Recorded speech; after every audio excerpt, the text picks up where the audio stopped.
자, 이 삼각함수 이제 여러 가지 공식 중에 처음에 이제 덧셈 정리. 어차피 이제 자료에서는 이제 사인 알파 플러스 마이너스 베타 섞어놨고요. 그다음에 1만 탄탄분의 탄부탄 뭐죠? 개코인. 삼각함수 합성이라는 게 있어요. 합성. 어차피 이제 우리 교육과정에 당연히 그대로 있어. 그래서 이제 합성이라는 거를 간단하게 먼저 살짝 언급을 해버리고 또 자세히 또 하게 되더라도. 자, A 사인 세타 플러스 B 코사인 세타 이렇게 있어요. 그래서 이제 사인하고 코사인은 완전히 다른 함수처럼 착각을 할 수 있지만 이제 되게 비슷한 친구들이었지. 누구였냐면 이제 이 친구랑 이 친구는 평행이동 관계. 근데 이제 요거 전전 자료 여기서 이제 1번이라고 나오지만 잠깐 바로 전자료네. 이 코사인을 이 직각삼각형에서 또는 단위원에서 x좌표, 단위원의 y좌표라고 생각을 하면 이런 것들을 가지고 놓을 수가 있어요. 놓을 수가 있어. 자, 어떻게 놓을까 하게 되면 여기 있는 이 친구랑 여기 있는 이 친구를 우리가 이제 해석을 하기를 신, 코, 신으로 보고 싶어. 자, 어떻게 본다 했냐면 신, 코, 신으로 본다 했어. 그러면은 지금 A가 누군데, B가 누군데 라고 할 때 이걸 코사인으로 만들고 이걸 사인으로 만들고 싶어요. 그럴 수가 있나? 직각삼각형을 이용할 거야. 자, 그래서 여기가 A라는 한 변이 되고 여기가 B라는 한 변이 돼서 이렇게 생겨나는 루트에 A제곱 플러스 B의 제곱이라는 빗변을 가지고 있는 직각삼각형을 하나를 내가 임의대로 만들면 이때 이제 요 A라는 친구가 요 빗변에 대하여 요 각을 우리가 만약에 알파라고 한다면 요렇게 코사인을 만들 수가 있어요. 자, 그래서 우리는 여기서 어떤 작업을 하게 되냐면 루트의 A제곱 더하기 B의 제곱을 앞으로 살짝 이렇게 뽑아내요. 자, 이미 이 형태는 피타고라스를 쓴 거야. 이미 요 그림을 그리고 해도 돼요. 자, 그렇게 나면은 사인의 세타에다가 여기서 이 친구의 값을 당연히 여러분이 이렇게 나누어주고 A를 쓸 수 있고요. 자, 다시 플러스 코사인의 세타에다가 루트의 A제곱 플러스 B의 제곱에 B라는 친구를 써볼 수가 있겠대. 뭐든요. 자, 이와 같은 처리를 해버리면 너는 누구니? 라고 했을 때 여기에서 이제 지정해주는 알파라는 각을 이용하게 되면 요 앞에 루트에 A제곱 플러스 B제곱은 그대로 있고요. 그 다음에 사인 세타에 코사인 알파라는 함수를 적용할 수가 있어요. 자, 마찬가지로 코사인 세타에 여기에 사인 알파라는 값을 이렇게 적용할 수가 있어요.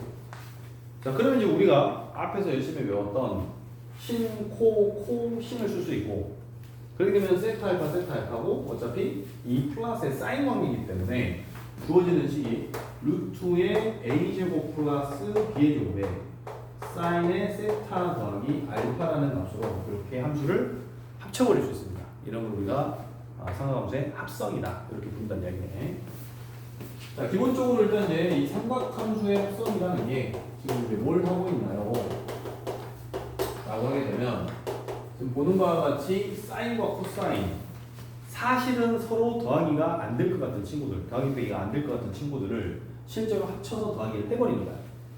근데 이제 이와 같은 구조는 일단 사인과 그죠? 그 다음에 코사인이 1차인 상태로 우리가 이제 플러스가 되어 있을 때 이거를 하나의 함수로 우리가 이거를 표현할 수가 있겠다. 이런 이야기예요. 그러니까 사인으로 표현할 수도 있고 당연히 코사인으로도 할 수 있어요.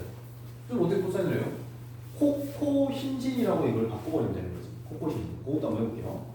자, 그럼 니가 코사인이 돼야 돼. 니가 코사인이. 그러면 코사인은 언제나 밑변의 역할을 하고 있거든요. 그래서 이게 B라는 애가 여기 오고 뭐 거짓말하고 기하학적으로 B가 좀 더 짧은 느낌이라고 생각합시다.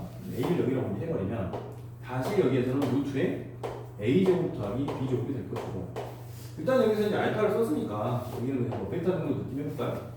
근데 어차피 똑같아요. 왜냐면 이게 알파면 여기가 베타 느낌이야. 어차피 지금 90도고 AB니까요. 이 둘이는 닮은 그림이죠. 당연히 얘가 알파라는 각이 되어져야 돼. 여기는 2분의 파이 마이너스 알파라고 생각할 수도 있어요.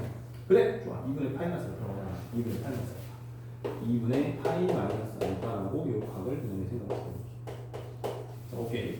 자, 그렇게 되면 지금 주어지는 상태가 지금 어떻게 되는 거지? 라고 할 때 그래. 이렇게 할까요? 헷갈리니까 이렇게 해서 베타를 이용합시다. 자, 이렇게 해보면 자, 지금 주어진 상태를 코코신신을 쓸 거라는 얘기야. 그렇게 되면 루트에 a제곱 플러스 b제곱 똑같은 애를 코사인의 세타의 코사인의 베타라고 쓸 수 있고요. 자, 플러스 사인 세타의 사인의 베타라고 쓸 수 있다. 이런 코코신신 써버리죠. 자, 그러면 코코신신이기 때문에 주어지는 값이 루트의 a제곱 플러스 b제곱에 코사인의 세타, 얘가 플러스니까 뭐가 마이너스 베타가 된다는 걸로 정리를 할 수 있어요. 결국에는 이렇게 하나 저렇게 하나 합성하나 별 차이가 없는 게 사실은 요 각도를 우리가 잘 적절히 또 요거를 이용해가지고 표현을 꼭 해버리면 각변환에 의해서 어차피 얘랑 얘가 같다라는 걸 우리가 증명할 수가 있어요.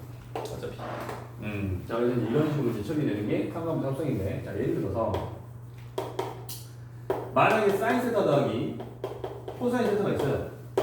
그럼 이걸 합성하게 되면 어떻게 됩니까? 보면 곧바로 루트 2예요. 1 있죠. 사인에 세타 더하기 4분의 파이라고 이렇게 탁 처리할 수 있습니다. 왜 지금 4분의 파이예요? 루트 2면 루트 2분의 1, 루트 2분의 코사인 4분의 파이가 루트 2분의 사인 4분의 파이가 루트 2분의 이렇게 쓸 수 있다는 거지. 뭐 선생님이 많이 했으니까 바로 나온 건데, 근데 이렇게 되면 우리가 뭘 알 수 있나요? 이 두 함수를 더하게 했을 때 결국엔 사인파는 하나로 결정할 수가 있고, 그리고 진폭이 루트 2가 된다. 최대가 루트 2가 되고 최소가 마이너스 루트 2가 되겠구나를 단박에 확인할 수가 있다는 얘기지. 언제나 수학에서는 최대 최소가 가장 중요한 관건이야. 최적화에 대한 이야기를 하기 때문에 어떤 상황이 됐을 때 최대가 되고 어떤 상황이 됐을 때 최소가 되는가가 이제 수학에서 가장 핵심이지. 자, 그래서 이렇게 합성을 해버리면 최대가 루트 2라는 걸 곧바로 알 수가 있어요. 근데 그렇지 않으면 고등학교 2학년 수준에서는 사인파는 그려놓고 코사인파는 그려놓고 둘이 막 더하기 빼기 막 지랄뽕 해야 된다고. 그러면 결국에는 여기서 요게 두 배가 돼서 요런 식으로 올라가네 라는 느낌을 맞아 하면서 어쨌든 루트 2분의 루트 2분의 루트 2인데 여기가 되겠지 이렇게 이제 할 수 있다고. 근데 사실은 명확하게 루트 2야. 언제냐면 얘가 2분의 파이가 될 때 라고 해서 이제 세타는 4분의 파이가 되겠죠. 맞죠?